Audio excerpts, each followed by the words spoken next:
Olá, meu nome é Eduarda e eu sou estudante de Ciências Biológicas de bacharelado. E meu nome é Caio e eu sou estudante de Ciências Biológicas Ambientais. Estamos começando mais um episódio do seu podcast favorito de genética, o seu Pod Transcrição. E Eduarda, você sabe qual vai ser o tema de hoje?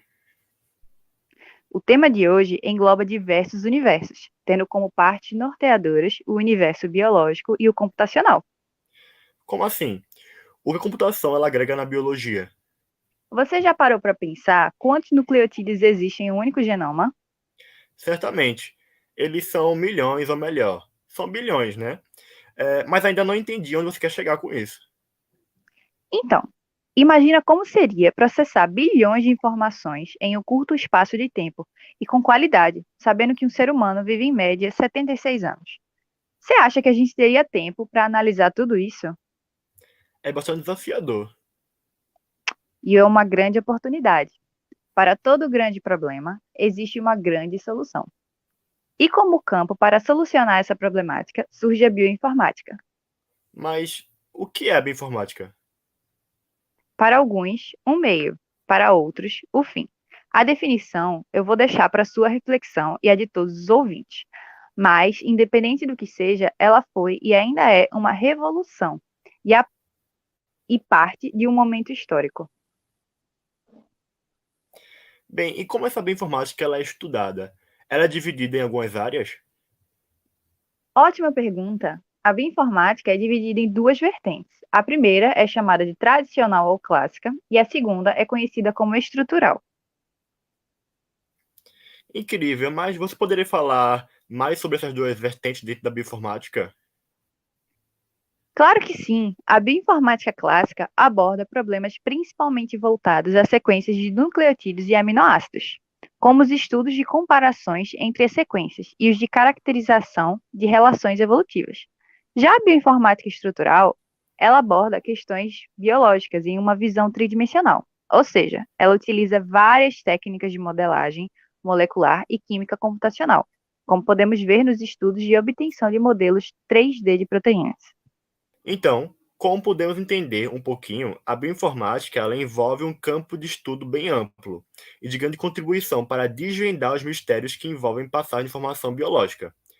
E para entendermos melhor, vamos agora chamar um pesquisador da UFRN que vem desenvolvendo grandes trabalhos, o Dr. Rodrigo. Então, como podemos entender um pouquinho, a bioinformática ela envolve um campo de estudo bem amplo e de grande contribuição para desvendar os mistérios que envolvem passagem de informação biológica.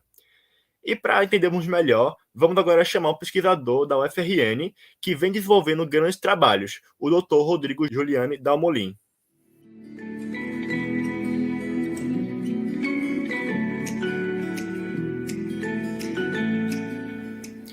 Bem, primeiramente, seja muito bem-vindo, professor Rodrigo Dalmolin.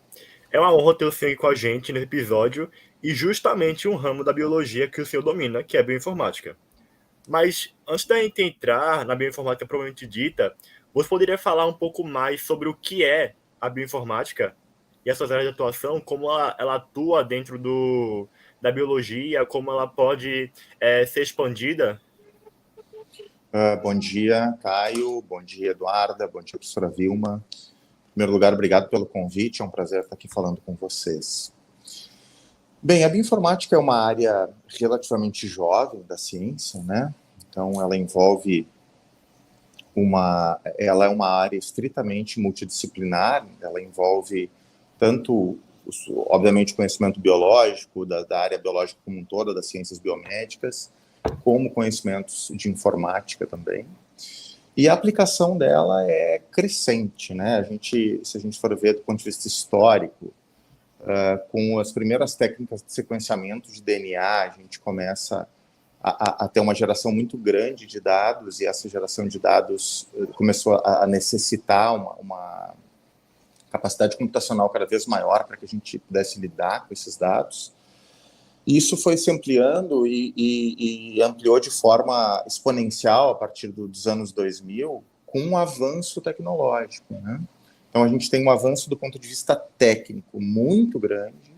Hoje, a gente consegue gerar uma quantidade de dados biológicos muito grandes, e a gente precisa desses profissionais que dominam também a área computacional, que entendem como é que funcionam os fenômenos biológicos, para que a gente consiga extrair informação dessa grande quantidade de dados. Então, hoje a gente tem aplicações em absolutamente todas as áreas biomédicas, né? Então, desde a biomédica e biológica, né? Então, desde agropecuária até ciências ambientais, medicina, farmacologia, as aplicações elas são praticamente totais hoje. Perfeito. Então, ok, né? O senhor falou um pouco aqui, que acabou que pegou o que é a bioinformática e como ela surgiu. Então, eu queria saber um pouco quais são os principais objetivos da bioinformática. Então, Eduarda, eu costumo dizer que a bioinformática ela está hoje para a ciência moderna, assim como a bioestatística esteve a partir dos anos 50, principalmente, né? Então, a gente teve um momento da ciência que a gente tinha uma ciência muito observacional, né? Principalmente no final do século XIX, até os primeiros anos do século XX. E aí, principalmente já em meados do século XX, a gente começou a quantificar, né? E usar muito matemática para conseguir não só validar os achados que se tinham, os achados científicos, mas também como conseguir algum grau de previsibilidade em cima do que se observava. Eu considero que essa utilização, né, se a gente for ver hoje, por exemplo, teve um tempo, na época que eu estava no colégio, que a gente ainda tinha o que a gente chamava de sequenciamento de primeira geração, que é o sequenciamento do Sanger, né? Se demorou alguns anos para se conseguir fazer o primeiro draft, o primeiro rascunho do genoma humano. Hoje, a gente tem uma geração de genomas sequenciados na ordem de genomas por dia. Então, é possível que certamente enquanto a gente está conversando aqui, há laboratórios sequenciando o genoma de diversos organismos. Então, como a gente tem eu brinco que a gente quebrou a barreira do som da ciência, né? Então a gente passou daquela fase que eu costumo brincar, que era um pouco mais romântica, né? Onde a gente ia lá, fazia um gel de eletroforese, demorava às vezes uma semana para ter o primeiro resultado do experimento, fazia a cultura de célula, e aí chegava no final do experimento, aí olhava o resultado, pronto, vamos repetir o resultado agora para a gente poder ter reprodutibilidade, né? E hoje, num intervalo muito curto de tempo, a gente gera uma quantidade muito grande de dados. Então, o objetivo específico da bioinformática é conseguir extrair informação desse conjunto de dados. E aí são vários os ramos, eu imagino que a gente vai falar disso depois, né? E cada um dos ramos da bioinformática, eles têm um objetivo mais específico voltado para aquele problema específico. Mas no cômbito geral, a gente conseguir utilizar ferramentas estatísticas com base computacional para extrair informação desse mar de dados que a gente tem sendo inundado diariamente por diferentes grupos de pesquisa ao redor do mundo. Massa. É impressionante, professor. E como a gente já viu antes que o senhor falou, a bioinformática é conhecida por processar um grande número de informações, que o senhor falou respondendo a primeira pergunta. Mas olhando agora tudo que o senhor diz na trajetória, tipo, o que o senhor falou agora, respondendo a segunda questão e a primeira, a gente viu que o estudo de sequências também, de nucleotídeos, que basicamente a base da bioinformática que a gente faz, na parte de bancada, na parte de análise de estatísticas, de nucleotídeos, DNA, como DNA, RNA, é extremamente importante para a nossa sociedade. Então, como e onde a gente pode encontrar sequências de nucleotídeos para fazer umas pesquisas de bancada, essas coisas? Então, Caio, a gente tem, como eu te falei, se a gente for pegar especificamente a parte de sequenciamento, né, a gente tem pelo menos duas grandes áreas, especificamente de sequenciamento. Uma é a genômica, que eu exemplifiquei aqui, né, que é o que a gente estuda a sequência de nucleotídeos do genoma de diferentes organismos. E a outra é a transcriptômica. onde a gente procura identificar os transcritos que estão sendo expressos num determinado tecido ou numa determinada célula, em determinado organismo, numa condição temporal. Ao passo que o genoma ele é mais estático, né? Ou seja, então, se eu for pegar o meu genoma especificamente, se a gente tivesse coletado uma amostra quando eu nasci, se eu coletar uma amostra hoje, se eu coletar uma amostra daqui a 20 anos, as variações elas devem ser mínimas, né? Eventualmente, uma mutação pontual pode ter acontecido, mas, assim, do ponto de vista prático, não há mudanças. Ao passo que, quando a gente analisa o transcriptoma, a gente tem uma condição temporal e espacial, ou seja, qual célula eu estou pegando, qual tecido eu estou pegando, em que momento eu estou pegando.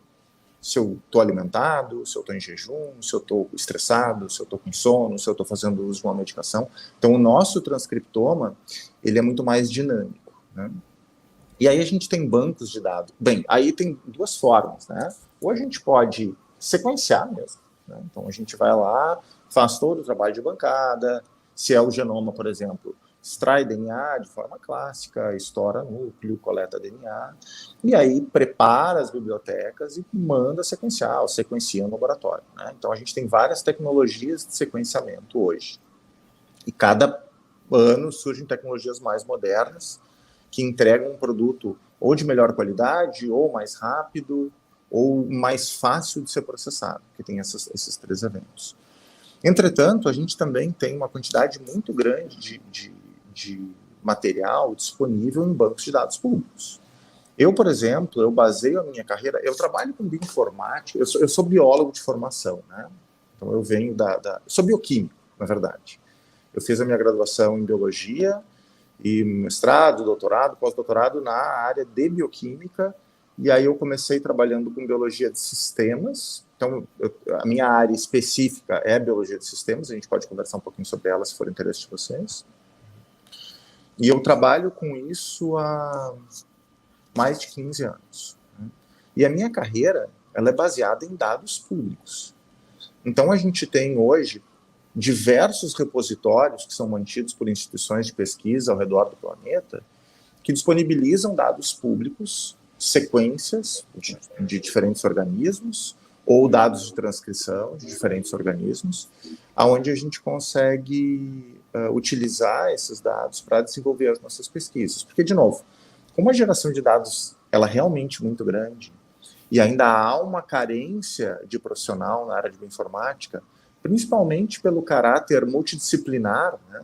Então, às vezes, é difícil a gente encontrar profissionais que tenham realmente gosto, tanto pela parte científica, biológica, quanto pela parte computacional também. Isso não é só um problema no Brasil, isso é um problema mundial. Então, a geração de dados ela ainda é maior do que a capacidade analítica que nós temos hoje. Então, isso propicia um campo muito especial, especialmente para nós aqui no Brasil, né, que a gente não tem tanto recurso assim para pesquisa de ponta. A gente consegue desenvolver pesquisa de ponta na parte analítica, né, achando dados de repositórios públicos e conseguindo produzir ciência e treinando o pessoal também a partir desses dados. Massa. Eu queria fazer uma pergunta sobre a bioinformática clássica. Eu não sei se foi isso que o senhor quis dizer quando o senhor falou de modo clássico, que você poderia fazer a sequência. Mas eu queria perguntar, na verdade, sobre o que é a bioinformática clássica e se o senhor conseguia explicar, destrinchar um pouquinho melhor esse termo. Então, às vezes a gente fala isso, né, mas é complicado a gente chamar de clássico uma área que tem 20 anos. Né? Uhum. Então, é uma área muito recente. Dos principais ramos científicos, né? Se a gente for pegar física, química, a matemática, a questionamento, se ela é mais filosófico, mais científico, enfim, né? E a biologia é inegavelmente o ramo que mais avança. Uhum. Pela grande complexidade, né? Os sistemas biológicos, eles são sistemas de maior complexidade conhecida.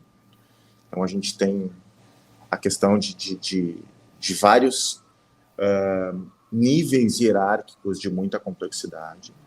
Então, a gente está avançando muito nisso, mas ainda sabe-se que o campo a ser descoberto é, sem dúvida, muito maior do que o que a gente já sabe. E aí, quando a gente fala em bioinformática, assim, classicamente, é especificamente a genômica, porque foi o primeiro grande ramo que a gente teve o desenvolvimento, né? Eu lembro, quando começou o projeto Genoma Humano, eu estava na escola ainda.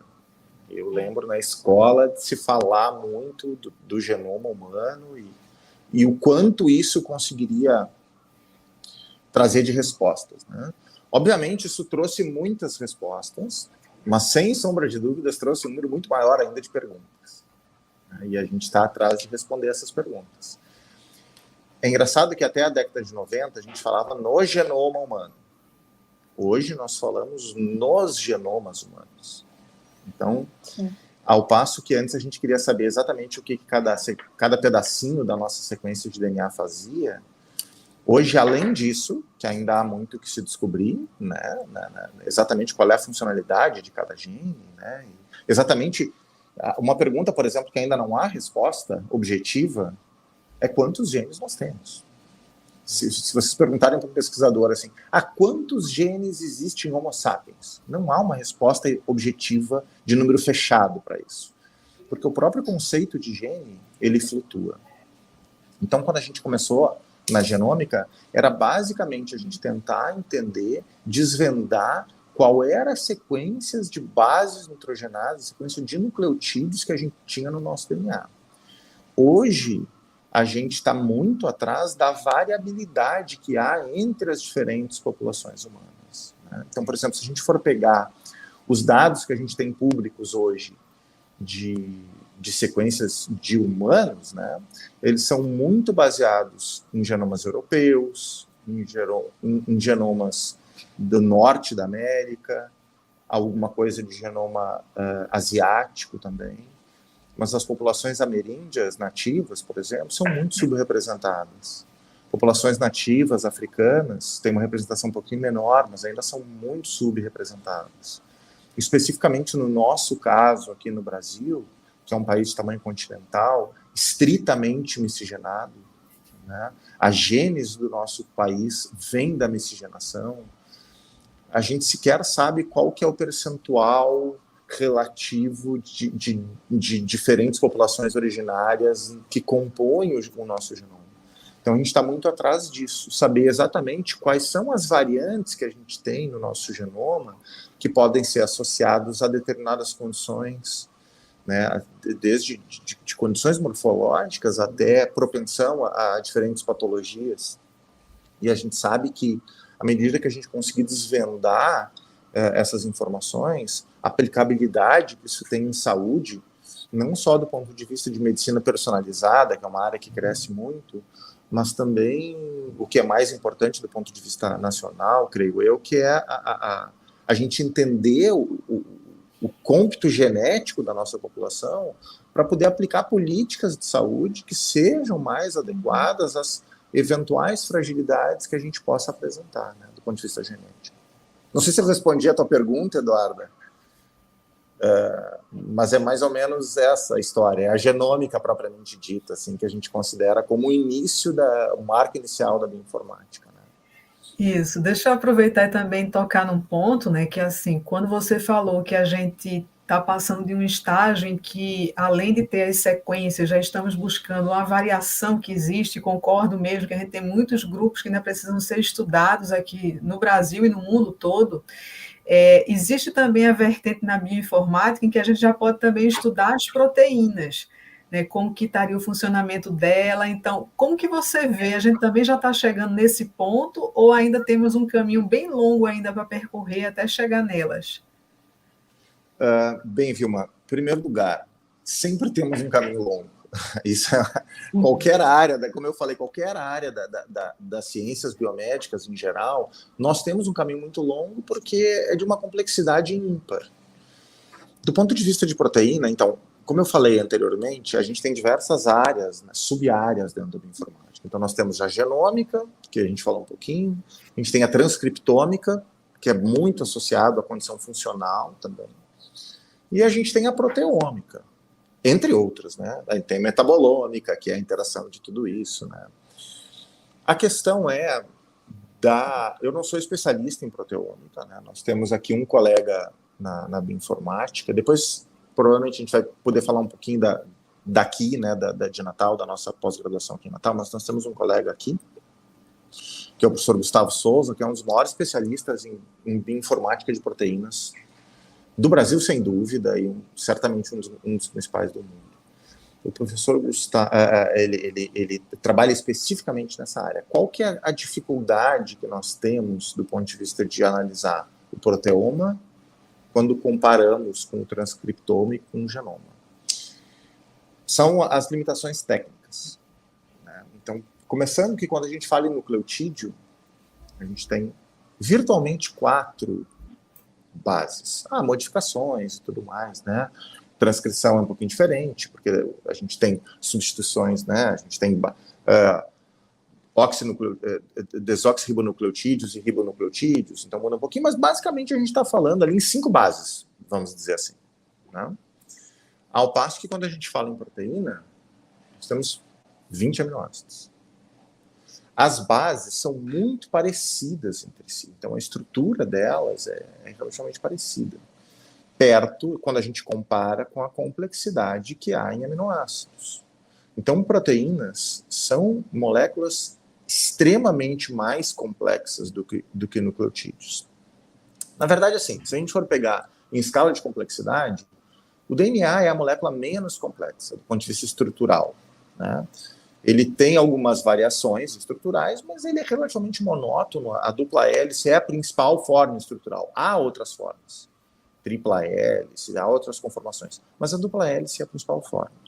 Quando a gente fala de RNA, a gente já tem uma questão tridimensional bem mais complexa, né? Então, a gente tem diferentes moléculas de RNA. Está se avançando demais no estudo do RNA. Na última década se descobriu todo um universo de RNA que a gente não sabia que existia, que tem função, principalmente no controle da expressão gênica, função primordial.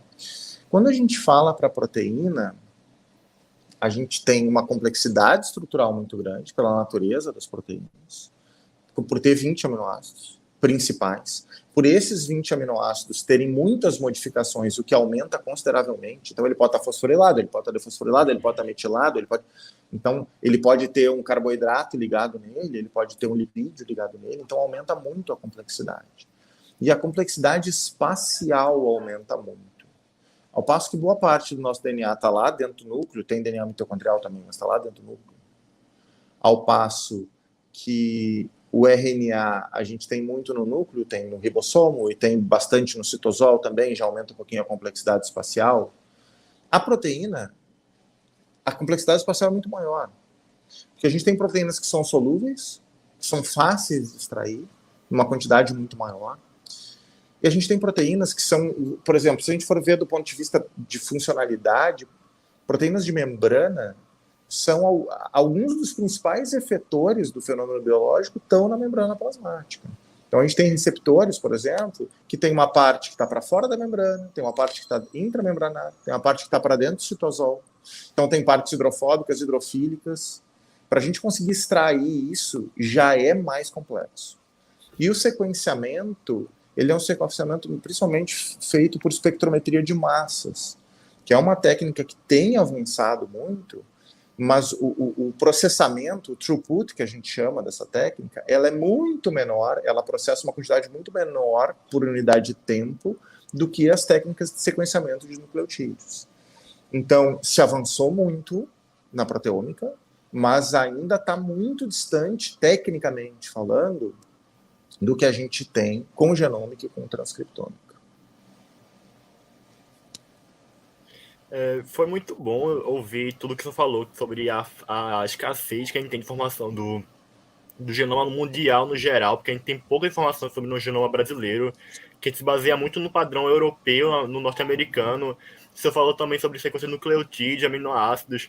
Aí eu queria saber, tipo, para comparar, sei lá, se eu tiver uma sequência de nucleotídeos ou aminoácidos e quiser, tipo, descobrir se ele tem alguma relação evolutiva com outras sequências que eu tenho também, o que eu tenho que fazer?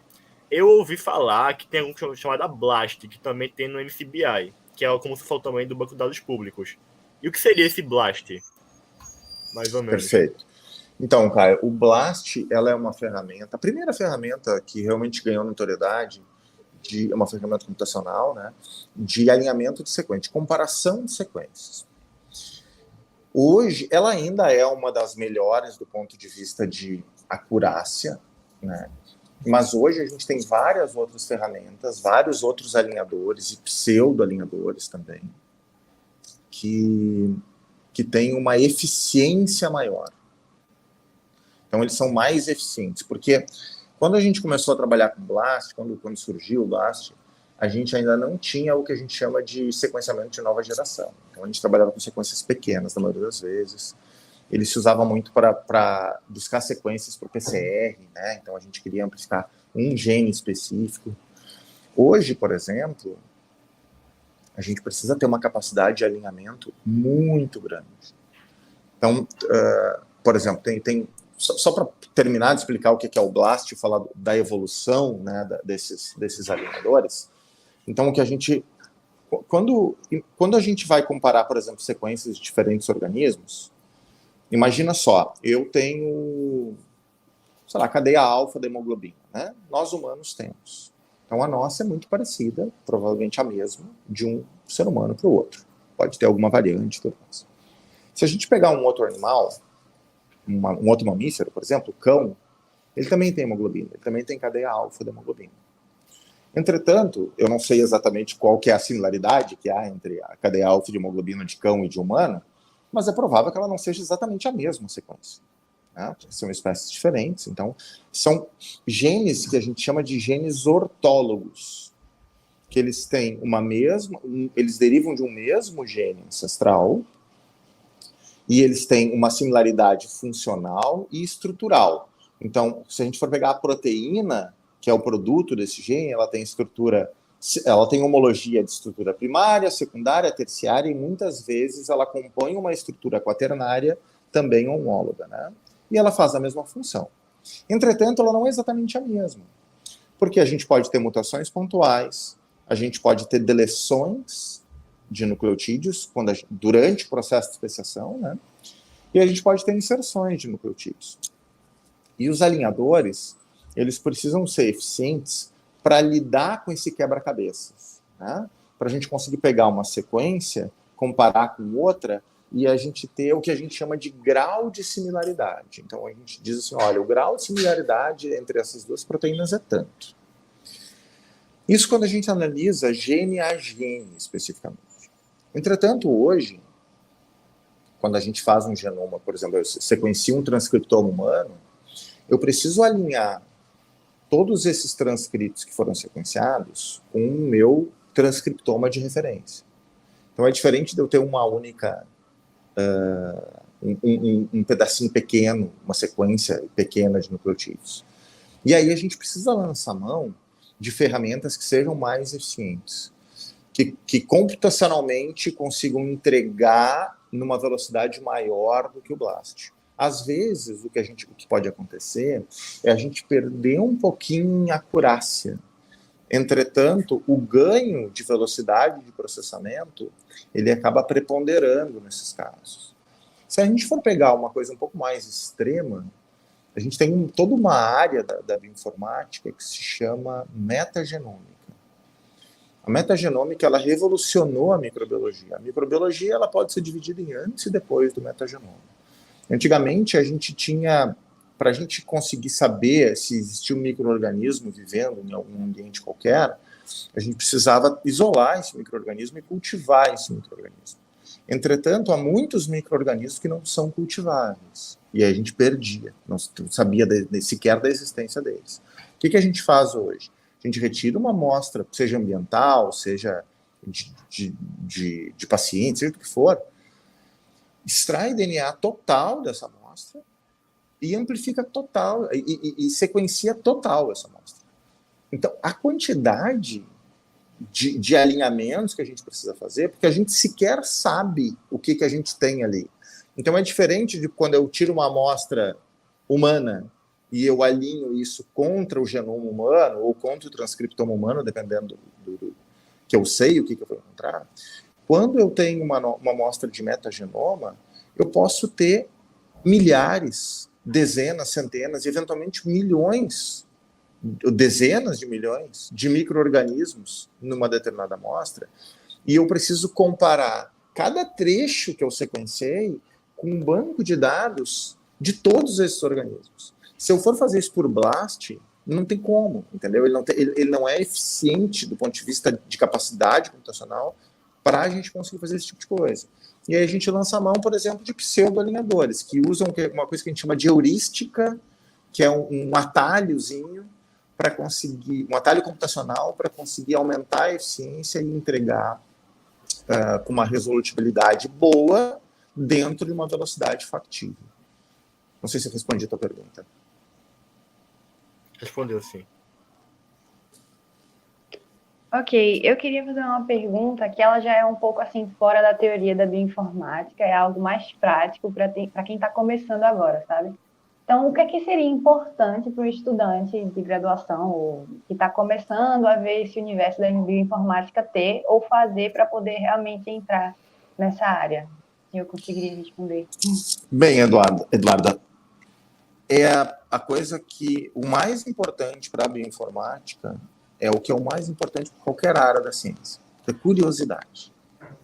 A gente nasce com uma curiosidade do tamanho do mundo, e aí parece que ao longo da vida a gente vai matando essa curiosidade e a preguiça vai ganhando dela. Assim, né? Se a gente consegue manter a curiosidade elevada, a gente consegue aprender o que a gente quiser aprender. Então, assim, por exemplo, aqui porque a gente tem tanto, por exemplo, no meu grupo de pesquisa, eu tenho tanto profissionais que vêm da área biológica, quanto profissionais que vêm da área computacional. Aqui na nossa pós-graduação, por exemplo, na seleção de mestrado, a gente faz prova. E aí a gente faz questões de biologia e questões computacionais. E assim, em geral são 10 questões, 5 de biologia, 5 de computação. E as 5 melhores notas são as notas que valem. Ou seja, a gente tem interesse num aluno que seja bom biologicamente ou num aluno que seja bom computacionalmente. Se um aluno tem um bom conhecimento biológico e entende, gosta, tem apreço por computação, melhor. Mas isso não é uma condição sine qua non. Tá? Às vezes, assim, principalmente a gente que vem da área biológica, a gente tem, obviamente, que o bioinformata formado, ele precisa entender de biologia e ele precisa entender de computação. No caso, obviamente, por exemplo, se for pensar aqui nos projetos que a gente desenvolve aqui no meu grupo de pesquisa, via de regra, o pessoal que vem da área biológica, às vezes os projetos são o pilar principal é uma pergunta biológica, e muitas vezes o colega que ele vem da área computacional, o pilar do projeto, ele é mais computacional. Entretanto, eu já tive o contrário, já tive alunos que vieram da área biológica e desenvolveram ferramentas, e já tive alunos que vieram da área 100% computacional e trabalharam com biologia de câncer, por exemplo. Então, às vezes a gente que é da área biológica, a gente se assusta um pouco com a computação, né? Parece que é uma coisa meio impossível, mas não é. Não é. Eu sempre digo, se alguém aprendeu, é porque é possível se aprender. Gênio na história da humanidade teve uns 2 ou 3. A diferença das pessoas que se destacam para as pessoas que eventualmente não conseguem se destacar, na minha opinião, são 2 coisas. Dedicação. Isso é inegável. Tem que se dedicar. Qualquer coisa que for fazer. Se for jogar pôquer, tem que se dedicar. Então, não é nada de outro mundo. Dedicação e treinamento. Então, se tu tiver um bom treinamento, se tu tiver num lugar adequado, que tem um bom ambiente, se tiver um bom treinamento, e tu te dedicar, tu vai ter destaque como qualquer outra pessoa. Então, é basicamente isso. Curiosidade, dedicação, interesse, né, pela ciência. E se gostar um pouquinho de computação, melhor. Mas senão a gente aprende também. Eu aprendi a programar depois de velho. Assim. E pegando agora um gancho que você falou agora de computação versus biólogos versus computação, no caso, pessoas que vinham da área de computação e biológicas. Mas para trabalhar com bioinformática, a pessoa ela tem que aprender alguma linguagem de programação? Ou tipo, e se sim, qual que vocês mais utilizam e por que utilizam mais essa linguagem? Perfeito, Caio. Bem, em primeiro lugar, assim, não é computação versus biológica, é computação junto com biológica, né? São de mãos dadas, assim. No caso, sim, sem dúvida, né? Assim, bem, deixa eu falar um pouco da minha história. Eu venho da bancada, né? Até o meu mestrado eu trabalhava com bancada, cara. Cultura de célula, pipeta, gel de eletroforese, essas coisas todas. E aí na verdade, eu nunca gostei de computador. Nunca fui aquela aficionado por computação, muito pelo contrário, na verdade. Meus alunos dizem que eu não tenho que ficar falando essas coisas, mas isso é verdade. E aí, quando eu comecei a trabalhar com isso, eu tive que aprender a programar. Mas o primeiro trabalho que eu publiquei em bioinformática, que foi no meu doutorado, eu não sabia programar. Então, foi um trabalho semi-automatizado. Eu utilizava ferramentas que estavam disponíveis. E foi um trabalho super bom, a gente publicou super bem, assim, numa revista excelente, uma das melhores revistas da área. Mas, sem dúvida, para ser um bioinformata, tu tem que aprender a programar. Não tem como eu falar assim, não, fulano é bioinformata, se ele não souber uma linguagem de programação.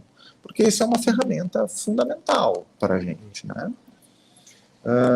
No caso, tu perguntaste também qual é a linguagem mais utilizada. Bem, então, se a gente for ver as duas linguagens que são mais utilizadas, é o R e o Python, né? São linguagens muito simples. O R é uma linguagem muito simples, né? Como eu falei para vocês, eu aprendi R depois que eu decidi que eu tinha que trabalhar com bioinformática, né? Mas dependendo da área que for a trabalhar, é importante saber algumas outras linguagens de mais baixo nível também, né? E claro que Shell Script, que é o que a gente usa para linha de comando, para trabalhar em Unix, por exemplo, a gente muitas vezes tem que usar para fazer os alinhamentos e tudo mais, mas aí não é uma questão de programar na linguagem, é simplesmente de passar as linhas de comando necessárias. Do ponto de vista de programação mesmo, as principais são R e Python. Ok.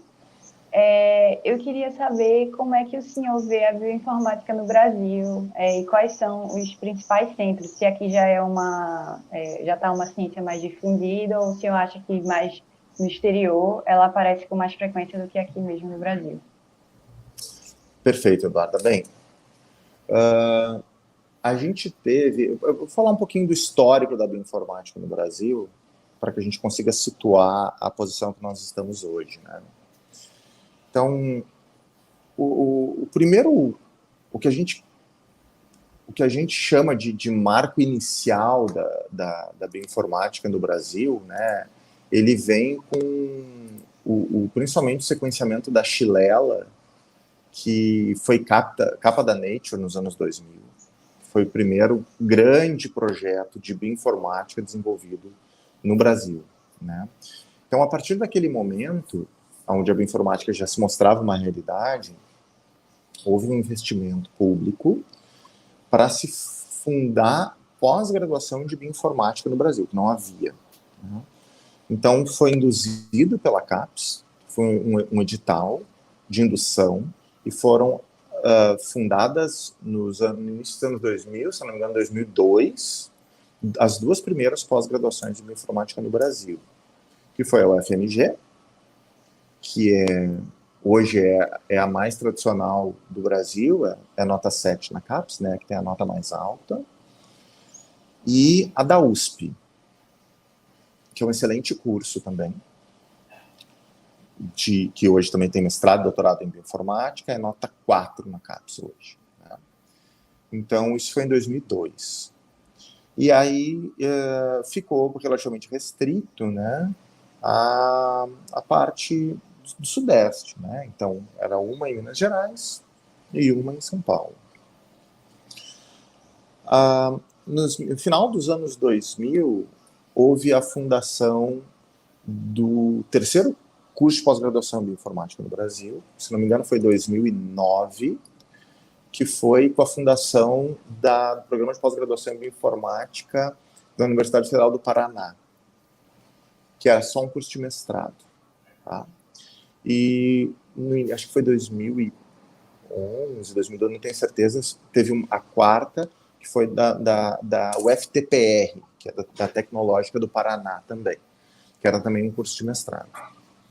E aí, então, até 2016, nós tínhamos 2 cursos de doutorado só no Brasil, no Sudeste, 4 cursos de mestrado, sendo 2 no Sudeste e 2 no Sul. Na verdade, a UFMG, ela demorou a ter curso, ela abriu só com doutorado no início. Eu não me lembro exatamente quando que eles iniciaram o mestrado, mas hoje é mestrado e doutorado. E eles eram 3 na CAPES. E aí, em 2016, nós fundamos aqui o Programa de Pós-Graduação em Bioinformática da UFRN, que é mestrado e doutorado, e foi o primeiro curso de bioinformática fora do eixo Sul e Sudeste, né, sediado aqui no Nordeste do Brasil. E a gente abriu com nota 5 na CAPES, então a gente abriu como segundo curso em nota, né, embora fosse o mais jovem de todos, com mestrado e doutorado. Então a gente tem também no início dos anos 2000, foi fundado a AB3C, que é a Associação Brasileira de Bioinformática e Biologia Computacional, que é a sociedade que procura motivar um pouco tanto a divulgação científica na área de bioinformática, como o estudo da bioinformática, um encontro, né, anual. Mas ainda ficava um pouco restrito à parte de Sul e Sudeste, né, que é o principal eixo, onde tem mais financiamento e tudo mais. A partir do ano de 2016, quando nós fundamos aqui o nosso programa de pós-graduação, uma das coisas que... Eu estou aqui na UFRN, como eu falei para vocês, a minha formação foi toda feita no Sul, né? Então, eu estou aqui na UFRN desde 2014, então vai fazer 9 anos agora que eu estou aqui, em fevereiro, fecha 9 anos. E eu cheguei aqui, e aí no meu primeiro ano eu me dediquei para a abertura dessa pós-graduação aqui junto com outros colegas. Então, eu passei segundo semestre de 2014, primeiro semestre de 2015 trabalhando nisso, e aí ela foi aprovada no final de 2015 e a gente iniciou no início de 2016. Quando a gente começou aqui em 2016, a gente fundou também um evento que a gente chama de Simpósio Norte-Nordeste de Bioinformática, que ele acontece anualmente, um ano na região Nordeste e um ano na região Norte. Então, a gente teve a 5ª edição, ele ficou parado agora na pandemia, né? A 5ª edição aconteceu esse ano, ela estava prevista para acontecer em 2020, e aí as atividades ficaram suspensas por causa da pandemia, e ela aconteceu esse ano em Campina Grande. Então, o primeiro evento foi sediado aqui em Natal, o segundo evento foi sediado em Belém, do Pará, o terceiro evento foi sediado em Pernambuco, né, na UFPE, o quarto evento foi sediado em Bragança, interior do Pará, o 5º evento foi sediado em Campina Grande, e o 6º agora provavelmente vai acontecer no interior do Pará também. Isso movimentou muito a bioinformática aqui na nossa região.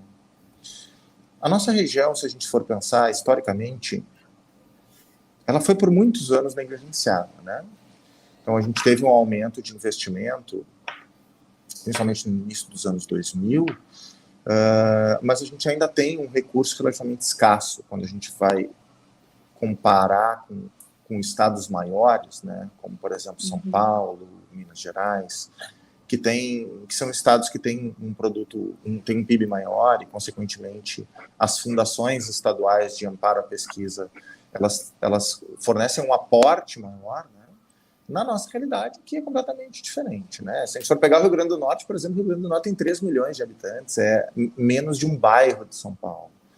Então, do ponto de vista de financiamento, a gente depende de financiamento federal, que anda muito escasso também, como todo mundo sabe, né?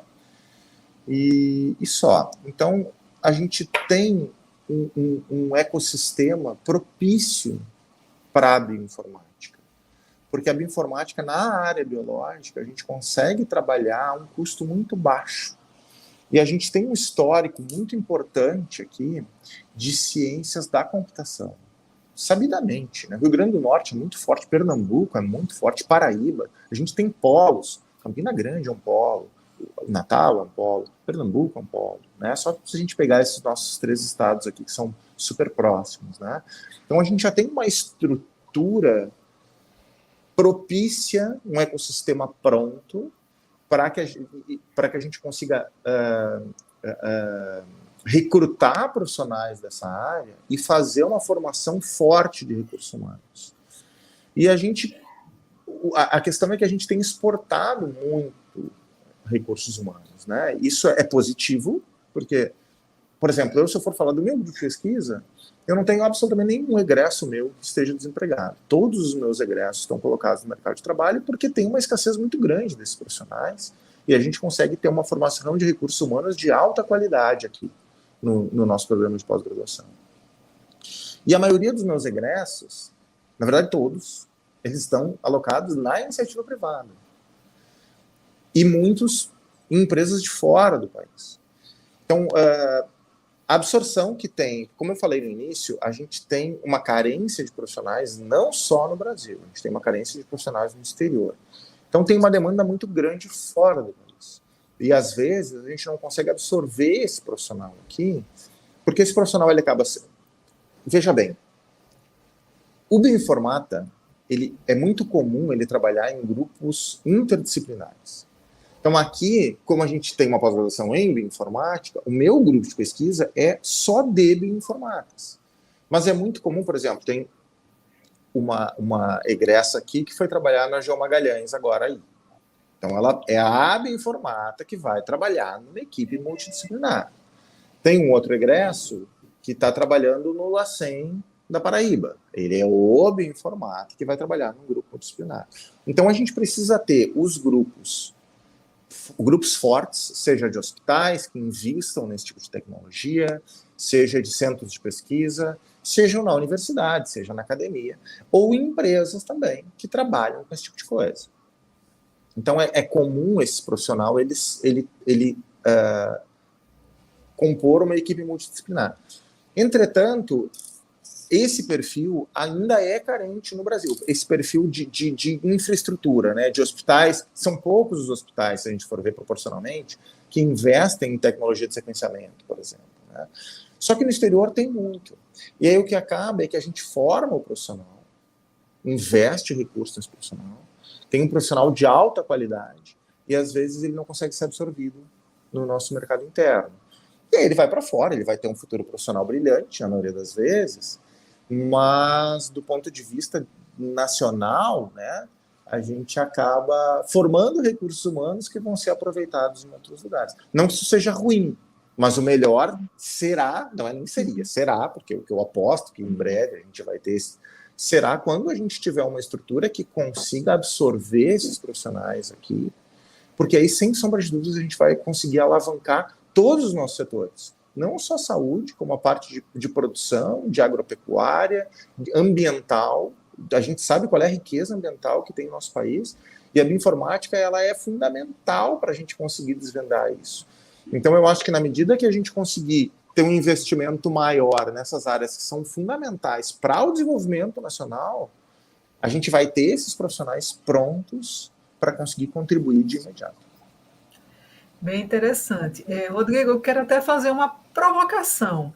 Eu fiquei refletindo um pouco, né, sobre toda essa questão do profissional da área da bioinformática e até, tipo assim, até onde a gente poderia iniciar isso. Vocês acham, você como participante direto, né, na área da bioinformática e quem sabe outros colegas de vocês, a gente já poderia ter essa área já sendo introduzida desde o ensino médio, quem sabe até no ensino fundamental de vários desses institutos que a gente tem, ou das escolas técnicas, muitas delas já trabalham com a parte de computação em outros viés, né? Tem toda essa parte também de robótica que os estudantes gostam muito. Será que a bioinformática também poderia vir de lá?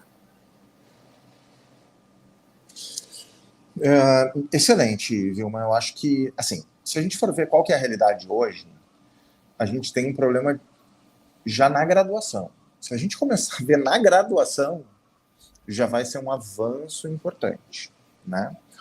Como o tema ele envolve dois assuntos muito complexos, né? Envolve a questão computacional, envolve a questão biológica, talvez a gente começar, eu não sei até que ponto a gente conseguiria trabalhar bioinformática stricto sensu, né, em fase escolar. Mas eu acho que, assim, uma formação sólida em biologia, sem dúvida. Acho que a biologia, de novo, quando a gente fala em escola, a gente tem um range absurdo. A gente tem escolas no Brasil que são de nível de melhor escola do mundo, mas infelizmente são para muito poucos. E a gente tem uma grande maioria das escolas que falta coisas básicas, como uma água adequada para um estudante tomar. Então a gente tem problemas muito graves, né? A gente tem escolas que têm informação de biológica fantástica. A biologia, eu digo também que a gente avança muito, né, na escola. Então, em geral, por exemplo, eu lembro que quando eu estava na escola, a gente via coisas sobre o projeto Genoma que estava em desenvolvimento. Então, a biologia de ponta, ela chega muito rápido na escola, que é diferente de outras áreas da ciência. A física de ponta, por exemplo, ela demora, ela não chega na escola, né? Mas a parte computacional, sim. Isso eu não tenho a menor dúvida. Eu acho que a escola que eu imagino como uma escola ideal é que os alunos entendam de computação desde do prézinho, assim, né? Porque a gente conseguir entender como é que funciona um sistema computacional, isso é fundamental para a gente conseguir entender várias outras coisas, e a bioinformática entre elas. Quando a gente começa a falar de escola, tem um problema que eu acho que é o problema mais grave das nossas escolas, tirando o que a gente acabou de falar, né, de problemas estruturais que são óbvios, mas é a matemática. Eu acho que a matemática que a gente trabalha no Brasil, ela é ruim. E eu brinco que o que a gente estuda de matemática na escola, os egípcios sabiam há 5.000 anos. Assim, né? A gente trabalha muito pouco matemática moderna, por exemplo. A gente tem coisas como limite, como cálculo, que são conceitos, pelo menos, que a gente já deveria trabalhar, pelo menos no ensino médio, que a gente não trabalha. E isso, na minha opinião, né, é um dos problemas da gente não conseguir trabalhar matemática na escola. Não é porque o aluno precisa sair sabendo resolver uma integral na escola, mas é que o desenvolvimento do raciocínio matemático, ele anda de mãos dadas com o raciocínio lógico. Então, quando a gente alija os nossos estudantes de entender matemática, na verdade, a gente está alijando os nossos estudantes de desenvolver um bom raciocínio lógico. Quando a gente fala de institutos federais, eles têm eu tive a oportunidade de ser professor de Instituto Federal antes de vir para cá. Eu fui professor substituto ainda durante o meu doutorado. Eu sou um fã incondicional dos institutos federais. Eu tenho muitos alunos que vêm do Instituto Federal. E eles têm uma formação muito sólida, principalmente aqueles voltados para a área computacional, para a área de processamento de dados. Os que eu tive a oportunidade de conhecer egressos, eles têm uma formação muito sólida. E isso ajuda muito. Primeiro, pela formação, e segundo, porque eles conseguem acessar populações que eventualmente não teriam acesso, né? Então, pelo fato da interiorização dessas escolas, eles conseguem chegar principalmente aqui na nossa região. A gente sabe que na nossa região, à medida que a gente avança para o interior, a gente tem déficits muito grandes. E aí esses alunos, que são cérebros, que estão lá, prontos para aprender, como qualquer outro cérebro que hoje está em Harvard. Quando eles têm oportunidade de ter esse treinamento adequado, eles têm oportunidade, primeiro, de saber que essas coisas existem, e depois de se desenvolver adequadamente. E aí contribuir para o país. Porque na medida que a gente alija esses alunos de educação, a gente mata... assim, obviamente que tem a questão pessoal que é fundamental. Mas se a gente não falar da questão pessoal, se a gente só falar de projeto de país mesmo, são os profissionais que faltam depois lá na ponta, os profissionais qualificados que faltam, a gente não deixa que eles se desenvolvam porque a gente não dá acesso a treinamento deles. Então eu acho que os institutos federais, eles têm feito um papel fundamental, principalmente na área de computação, e eu acho que se a gente conseguisse ampliar o estudo de matemática e de computação, sem dúvida, esses alunos, eles teriam um background pronto para quando chegassem na graduação, poder afunilar para a bioinformática e na pós-graduação depois, porque eles teriam a condição instrumental já apropriada para se desenvolver nessas áreas. Foi bem incrível, professor. Eu fiquei também feliz que o senhor falou que 2016, mesmo sendo um curso de pós-graduação muito novo, já tem nota 5 no caso. Falou também da computação, de como ela pode ajudar também matemática, a linguagem R e Python. Eu fico agora curioso para saber qual dos projetos, você poderia dar exemplo de projeto de pesquisa do seu laboratório utilizando o R e o Python e como posso falar, as análises que você falou agora há pouco, os processos que o senhor disse. Sim, perfeito. Bem, Caio, só para falar em relação às notas, né? Eu mencionei a nota aqui porque é uma questão que obviamente tem a sua importância, né? Mas todos os cursos de bioinformática do Brasil que eu conheço, são esses que eu falei com vocês, eles são todos excelentes, né?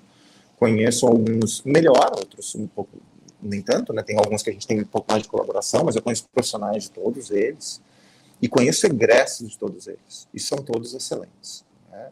Então, a gente, às vezes, a bioinformática, ela tem uma particularidade do ponto de vista de avaliação, né, dos comitês da CAPES. Eu não sei se os ouvintes de vocês são familiarizados com isso, né, mas as pós-graduações, elas vão de 3 até 7 na nota. E a bioinformática, ela é dentro de um comitê que a gente chama de Ciências Biológicas 1, que é o mesmo comitê de avaliação da genética. Então, a gente tem uma questão de métricas que, às vezes, principalmente os orientadores que são da área computacional, o tipo de produção científica deles é um pouco diferente de quem é da área biológica, né? Então, na área biológica, a gente costuma publicar muito em artigo científico, em revista indexada internacional, de impacto alto, médio a alto. Ao passo que, por exemplo, o pessoal que vem da área computacional, eles publicam muito em eventos. E isso é tão importante para quem vem da área computacional como é publicar em periódico para a área biológica. Então, às vezes, quando a gente passa a régua numa mesma métrica, comparando com a genética, dependendo de quanto o corpo docente é computacional, quanto do corpo docente é biológico, pode ter essas flutuações na nota, mas isso não é, sem dúvida, na área da bioinformática, não é o que define estritamente um curso. Isso é importante, porque vem mais bolsas, essas coisas todas, mas todos os cursos são excelentes. Só fazendo essa ressalva, que eu acho que é importante, falando aqui dos nossos grupos de pesquisa, como eu disse para vocês, eu trabalho com biologia de sistemas.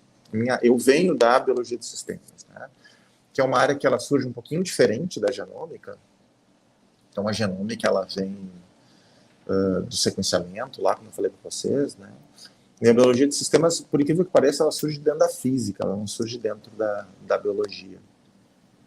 Então, o meu doutorado, como eu disse para vocês, eu fiz no programa de pós-graduação em Bioquímica do Rio Grande do Sul, que é excelente, mas eu fui co-orientado dentro do Instituto de Física. Minha co-orientadora é física, e eu desenvolvi uma boa parte do meu projeto dentro do Instituto de Física. Porque a biologia de sistemas, fazendo um breve histórico também, rapidinho, a ciência ela avançou assim, desde o início do método científico, que é o que a gente considera como ciência, né? A humanidade descobriu muitas coisas antes disso, né? Por outras metodologias. Mas o que a gente chama que a gente conhece como ciência é a partir do método científico, lá do Renascimento.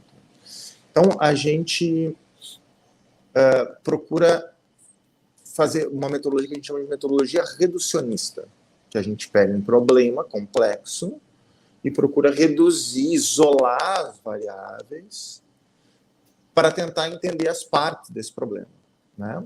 E todo o avanço, a maior parte do avanço que a gente tem científico, ele foi construído dessa forma, né? Então, por exemplo, a gente faz uma cultura de célula, faz 500 controles diferentes, procura isolar todas as variáveis e mede o efeito de uma droga específica em cima de algum parâmetro. Então, a gente procura reduzir esses elementos, né? A biologia de sistemas, ela é uma abordagem um pouco diferente. É o que a gente chama de abordagem holística.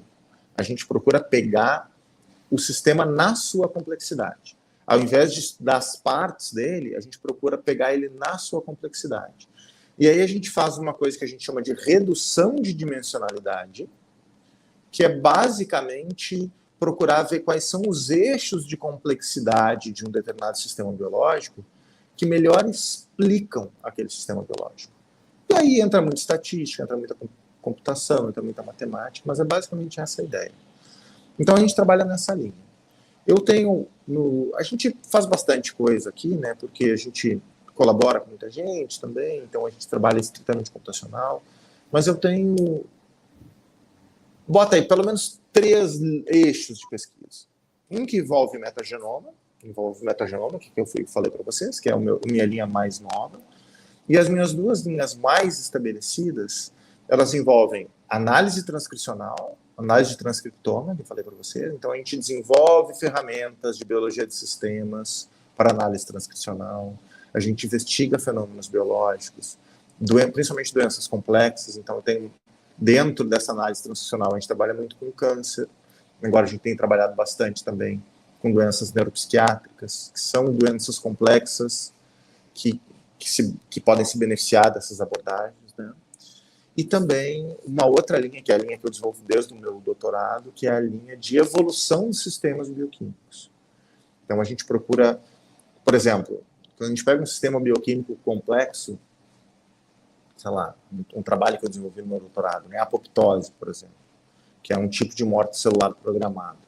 Então, a gente tem hoje um sistema de apoptose super complexo, com mais de uma centena de genes, com freios e com gatilhos para a célula que tem algum problema ou que eventualmente chegou no momento dela, ela faz uma morte limpa, né? Como é que surgiu isso? Como é que esses genes começaram a trabalhar juntos? Como é que eu tenho um conjunto de centenas de genes, eventualmente, produzindo seus produtos proteicos que trabalham de forma equilibrada, de forma harmônica, né? Isso foi um episódio, ou seja, esses caras surgiram todos juntos, ou eu tinha um sistema ancestral que foi sendo adaptado. Então, isso é uma das minhas linhas de pesquisa também. Então, basicamente, evolução de sistemas e a biologia de sistemas aplicada à análise transcricional, e agora a gente está trabalhando um pouquinho com metagenômica também. Em relação às linguagens, todas elas a gente usa basicamente R, então R é o forte do meu laboratório, mas também Python também, né? Então, ferramenta é ferramenta, é o que eu sempre digo. Se a gente precisa botar um prego, a gente usa um martelo. Se a gente precisa botar um parafuso, a gente usa uma chave de fenda. Às vezes tem gente que fica um pouquinho nessa história, qual que é melhor, qual que é pior. O importante é a gente conseguir desenvolver com as ferramentas que a gente tem na mão, usá-las adequadamente e responder as perguntas científicas e contribuir cientificamente, né?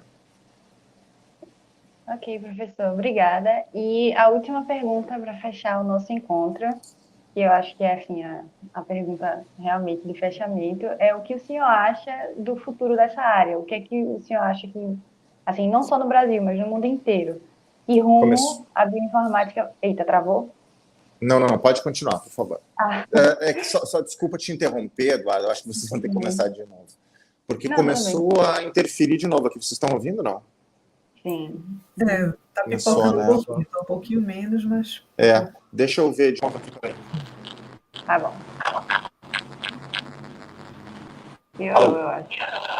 Piorou, né? Não. Parece alguma interferência. Melhorou? Não, agora piorou de novo. Deixa eu fazer uma coisa aqui. Deixa eu desligar esse meu computador. Porque pode ser que o meu computador... Porque ele está escorado na tela do meu computador. Pode ser que o meu computador esteja... Melhorou, né?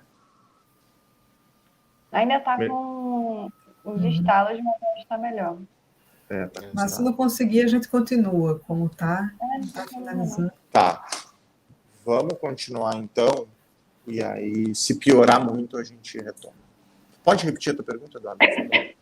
Posso. Então, a pergunta seria: o que é que o senhor acha do futuro da bioinformática? Qual é o futuro dessa área? Não só no Brasil, mas no mundo inteiro. Você acha que vai levar a que rumo, assim, da humanidade?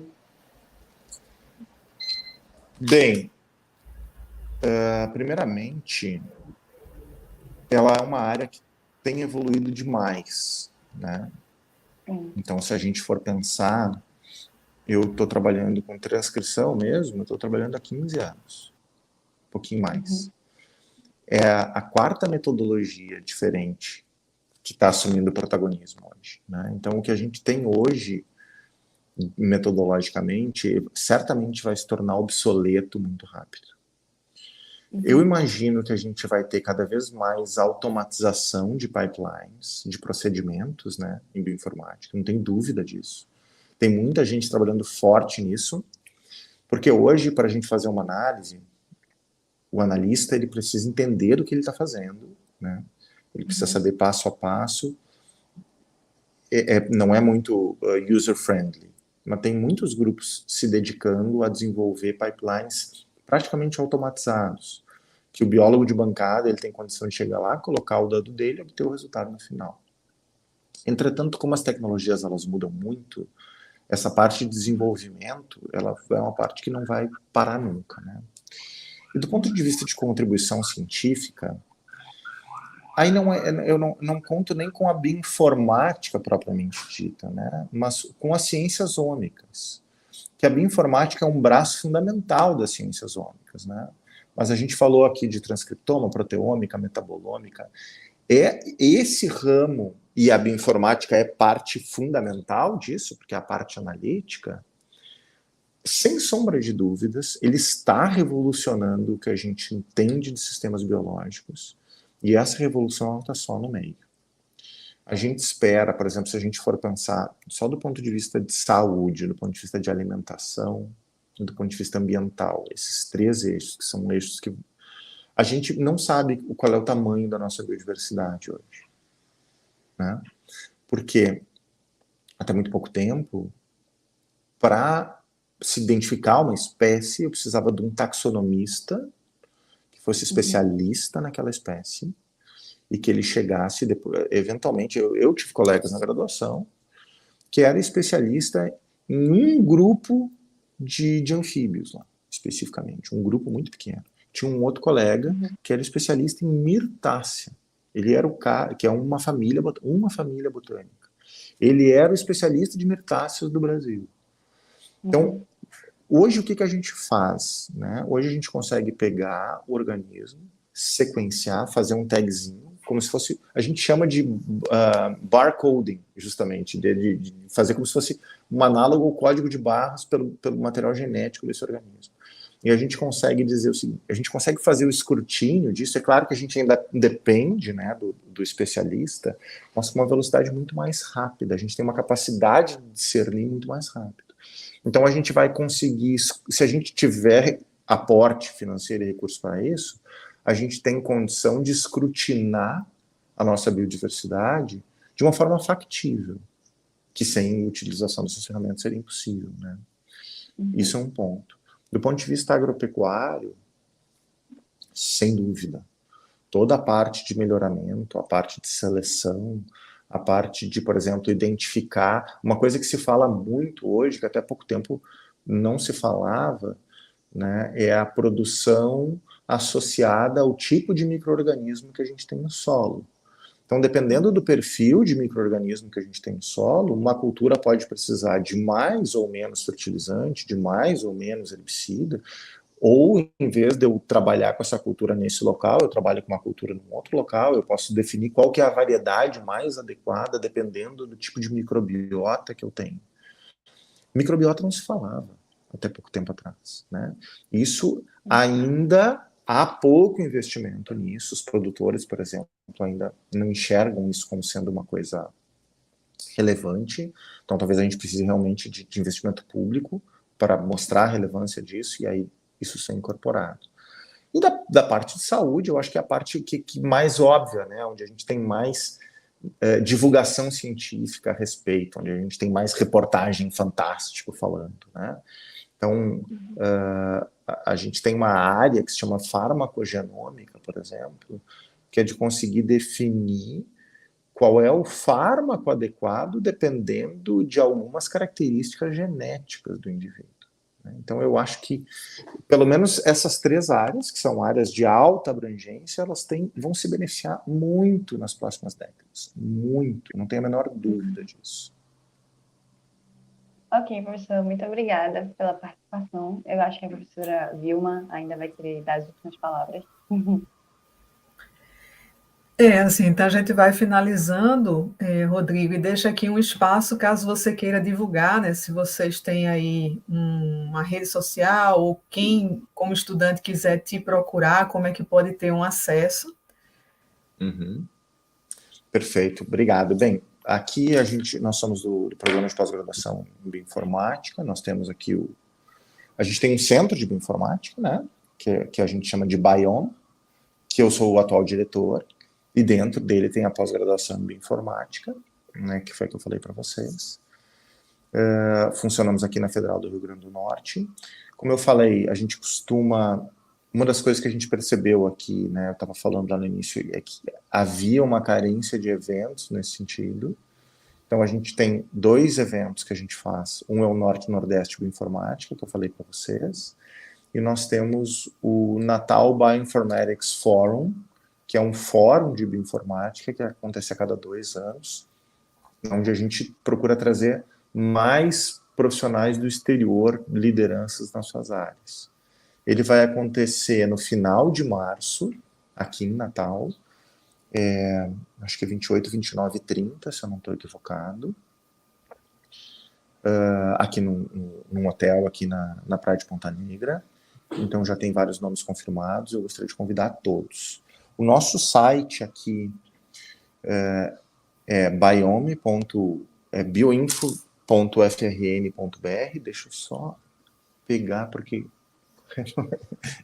deixa eu passar direitinho o endereço aqui do site, que eu não tenho ele de cabeça. Mas eu posso disponibilizar o meu e-mail também. O meu e-mail é rodrigo.dalmolin@imd.frn.br. Então eu estou à disposição para quem tiver interesse, para quem quiser vir aqui conhecer. Então isso é uma coisa também que a gente comumente recebe estudantes de outras universidades aqui. Agora mesmo tem um mestrando que é lá do Rio Grande do Sul que está aqui. Então sempre tem alguém aqui que vem fazer algum treinamento, que vem rodar alguma técnica específica. Então, as nossas portas estão sempre abertas aqui para quem tiver a oportunidade de vir a Natal, conhecer, participar dos nossos eventos ou fazer algum treinamento.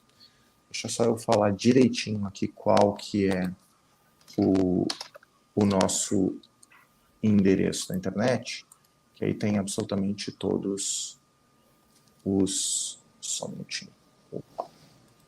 Eu estou aqui com o computador e aí ele acabou não pegando. Tá aqui. Ok, é bioinfo.imd.ufrn.br. Mas qualquer Google de bioinformática UFRN vai aparecer direto lá na nossa página e ali tem todas as informações e eu deixo meu contato também. Mais uma vez, gente, muito obrigado pelo convite, foi um prazer conversar com vocês aqui, me coloco à disposição quando quiserem vir conhecer ou quando quiserem conversar, estou sempre à disposição. Obrigada Ótimo. também, professor. Então, a gente agradece imensamente pela sua contribuição aqui, Rodrigo. E vocês, nossos ouvintes, já sabem, né? Podem ouvir os nossos episódios 1, 2, 3, quantas vezes vocês quiserem. E até o próximo episódio.